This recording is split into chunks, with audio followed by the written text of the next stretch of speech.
मित्रांनो, तुम्हाला एक विचारायचं आहे मला, तुम्ही कधी एअर पोल्युशन फेस केलं आहे का? आज मी केलं. तर मी गेलो होतो बाहेर एका इंटरव्ह्यूसाठी.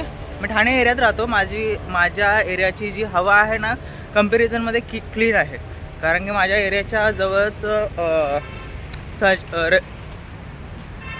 संजय गांधी नॅशनल पार्क आहे, त्यामुळे झाडं भरपूर आहेत, तर एअर क्लीन आहे. पण मी फक्त जवळजवळ 3 तास फक्त बाहेर होतो. त्यामध्ये पण अर्धा तास एका बिल्डिंगमध्ये होतो. पण त्यामध्ये तुम्ही जर चेक केलं, माझा घसा जो आहे ना खवखवतो. याचा रिझन हा आहे की एअर पोल्युशन क्वालिटी. एअरची जी क्वालिटी आहे एवढी खराब आहे, एवढी खराब आहे. याचा AQI जर मोजायला गेलं ना, त्याचा मीटरच वेगळा आहे भारतामध्ये. माहीत आहे तुम्हाला?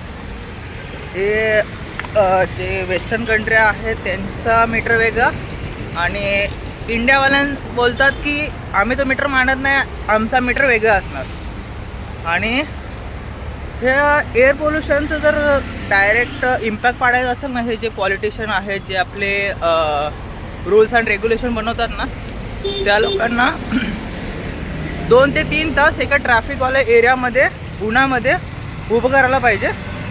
मग त्यांना समजेल की एअर क्वालिटी किती खराब आहे बाबा. त्यांचा गळा वाट लागेल, वाट. काय बोलायला पण नाही येणार त्या लोकांना. तर जसं की माझी थोडीशी हालत होते आता, माझा गळा खूप खराब झाला आहे.